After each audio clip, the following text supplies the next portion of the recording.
In this morning's meditation, we ask that we might become quiet enough and still enough to notice the deep call within us. Now, many Unitarians consider that place of presence as essential for their spiritual practice, to opening up to the possibility of encountering their inner wisdom, enjoying a feeling of being at peace, moving beyond our thoughts, or simply resting in the now. It is a living practice that can help us reconnect with our sense of purpose and commitment to action that helps us lead the lives we feel most called to live. The power of meditation is one of the reasons we include a time of quiet in our worship. But some of us don't find meditation particularly accessible or helpful. Some of us even find that entering that quiet state seems to open a mental door to intrusive, irrelevant, or negative thoughts, which create an outcome for us that is very different than peaceful, serene, or fulfilled. You know, the response to that song, how could anyone ever tell you? Well, sometimes we are the ones that tell ourselves that we are not beautiful or wonderful or anything close to it. We are the beneficiaries of thousands of years of knowledge of spiritual practice from far-flung places around the world and ancient religions and established strategies that connect us with some ways to go deeper to something within us that feels like a universal energy or truth, a power beyond our own limitations. Followers of various wisdom traditions have used meditation of inner quiet to attempt to move beyond the limitation of the mind and the body and the senses. And it may be a practice in your life as well. And here we are, after more than 100 years of psychiatric exploration and scientific advances in neurobiology, discoveries of life-altering psychoactive medications, and theoretical interpretations of what happens in our brains. And frankly, we still don't know how that organ that resides between our ears, how it does what it does. It's still a mystery in many ways. And scientists have made great strides in understanding the roots of mental illness, of dementia, of autism. But in many cases, what we've found are better ways to manage these conditions as opposed to eradicating them, because we still have yet to find out what really causes them. So while we live with them every moment of our lives, we really don't know our minds and our brains at all. A therapist I saw many years ago gave me the inspiration for today's sermon title. She said that when we are in our minds and thoughts, it can feel like we're behind enemy lines, that we are not our best friend when we are in our brains. And she was also telling me that I shouldn't trust as truthful every thought in my mind. Now, years ago, this was a radical and revolutionary feedback for me, because until then, I believed that if I thought it, it must be true, the good and the bad. But our minds are complex and they don't always follow rational paths. There's a lot going on in that mass of cells and nerves and chemicals. We don't really know from where and how some of our thoughts and impulses, impressions, and interpretations arise. And without focused practice and intention, some of those thoughts come to us unwanted and unbidden. Some of our thoughts can frighten or worry us. They might shock us, perhaps, because we don't like to think of ourselves as that kind of person. And surprisingly, we have found out that our thoughts lie to us all the time. Dr. Amen says just because you have a thought has nothing to do with whether it's true. Our thoughts lie a lot, and it is our uninvestigated and unquestioned thoughts that steal our happiness. Like we wake from a dream. We wake from sleep and we remember our dreams. Sometimes they're comprehensible and sometimes they are not. But we will try to figure out what they symbolize, what wisdom or guidance they may be trying to communicate. But often our dreams are filled with images or unknowns, impossibilities, and mysteries that we cannot explain or understand. We're consciously committed to being a peaceful and respectful and accepting person, but confronted with persons that we find challenging, we may find ourselves experiencing thoughts of anger or frustration or fear. Our mind and body react to these thoughts by preparing to fight or flight, freeze or appease. And then we might find ourselves torn between the person we really want to be and the person we find ourselves becoming in that moment because those thoughts are arising.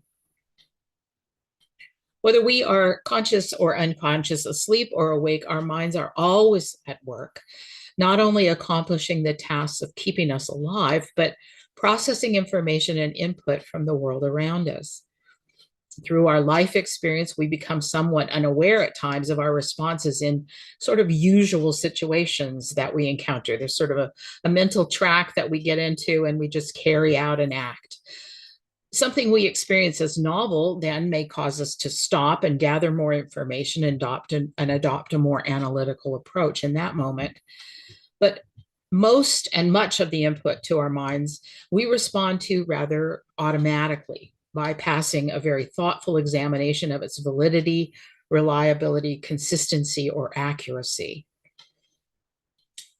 So in those moments when our mind is telling us a lie, our mind doesn't discern whether it's a lie or not, but it turns out to be. In those moments, we're just accepting and taking in that and thinking it's true.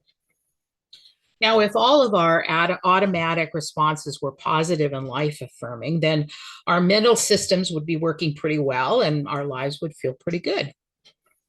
We'd be happy and self-confident. We'd feel empowered. But it is my experience from myself and talking to thousands of other people that there are a lot of us who hear a very different kind of voice in our heads.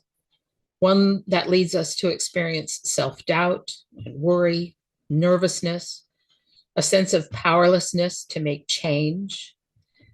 And in this case, those automatic thoughts are not contributing to our happiness or our success or our self-esteem. So, because I think we wouldn't consciously choose to be miserable in life, these automatic thoughts must be formulated in some way in our brains, maybe drawn from feedback that we've gotten from other people, maybe from our perceived personal failures or flawed interpretations of what's happening to us. Then these thoughts, they come to us seemingly from nowhere and they intrude on our well-being. They impact our ability to enjoy being ourselves, to fully express our personhood, and to find joy and satisfaction and connection.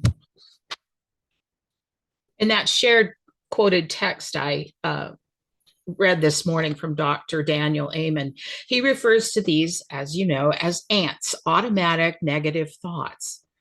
After years of research and working with people in his psychiatric practice, he says they're normal, but that having them repeatedly impacts our mental well-being and is a clue that we need to do something to adjust our thought patterns. And certainly his last name is spelled Amen. So you can find more of his work online if you'd like to read more. But he suggests the following steps to help bring our negative thoughts more firmly into our consciousness, allowing us to examine them and then make choices about how we can alter those patterns. First, he says, take a few minutes and write down what your automatic negative thoughts are saying to you.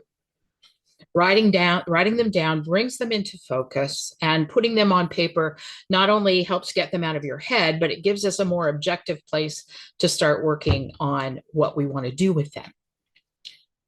And then he says, secondly, take a look at what you've written and examine it for trends or themes. For example, do our ants seem to reflect an all or nothing sort of pattern, thinking that things are all either good or all bad? Perhaps they indicate that we consistently compare ourselves negatively to others, or maybe we have a pattern of only seeing the bad in a situation. Many years ago, I had a consultant friend who identified another thought pattern as shouldy masturbators, which is when our negative thoughts always include the words I should, I must, or I ought to. And that language leads us to feel guilty and feel some emotional pressure.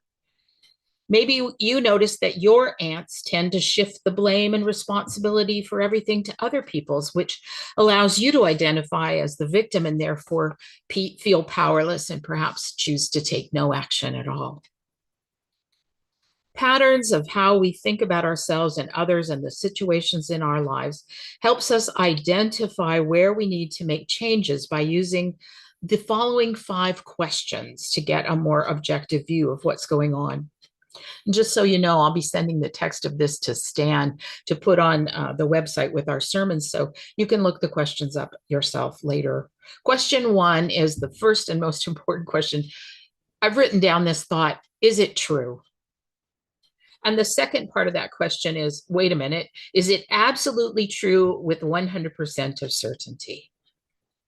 And I often find when I try out these questions that the thoughts I've written down, they're not really true. Well, then the next way to check in is to say the third question, use the third question. How do I feel when I believe that thought? Does it make my heart feel lighter? Does it make me happy? Does it lead me to feel hopeful that there's a solution, or does it just make me feel sad and sort of down on myself? And so how would I feel if I didn't or couldn't have that thought, if I just eliminated that from my thinking? And the last question is, if the opposite of this thought is true, or even truer than my original automatic negative thought, how can I turn this thought around in order for it to be true? And when we come to that place, when we find an alternative positive thought that feels more true, well, then we have a mantra for our meditation, or a concept that we can work with to implant into our mind to combat the negative messages we've been giving ourselves, either consciously or unconsciously. And it can help to start shifting the automatic nature of our self-criticism so that we feel freer and less anxious, less trapped in past hurts and losses. We can start focusing on how we have succeeded, where we have done good work and deeds, how we are special and unique in the world, and how we are lovable and loved. If we do this mental work, will we still experience anxiety, fear, suspicion, or sadness? Yeah, sometimes we're going to. That's the way life is. But we need to pay attention to the signals of our minds for our own safety and well-being. That's why sometimes we feel fear. Sometimes we feel suspicious. Sometimes we aren't happy. Thinking positive thoughts about that bear who is running toward you in the woods will not result in a good outcome. And it's not in our best interest to underestimate risks or take ho-hum attitudes about our health or make bad decisions. Our goal is to develop an honest, clear, and reliable thought process. It takes practice and focus and effort to rewire our brains. Just like any new skill will take time and repetition and attention to the matter. If we never bring it up, we never have a chance to work with it. But it's valuable because each of us is worth the effort to minimize feelings of anxiousness, to maximize our potential for joy, and to optimize our sense of well-being. We can learn to train ourselves to reduce or eliminate our automatic negative thoughts so that we have a more accurate and impartial assessment of the situations in our lives. It can open us up to thinking about alternative ways to deal with the people in our lives and to talk about things, to hopefully create better outcomes and communication in our relationships. We can improve our ability to think more positively, generously, and open-mindedly as a part of the process, again, opening up new possibilities in our lives. I think in times of chaos and concern, it's good to have different options and possibilities and ways to think about our lives. We're never too old or too young to start shaping our thoughts and training our brains to become an aid to us feeling better and freer, more hopeful and more confident. I wish you blessings on living your life more fully and realized as you wish to be.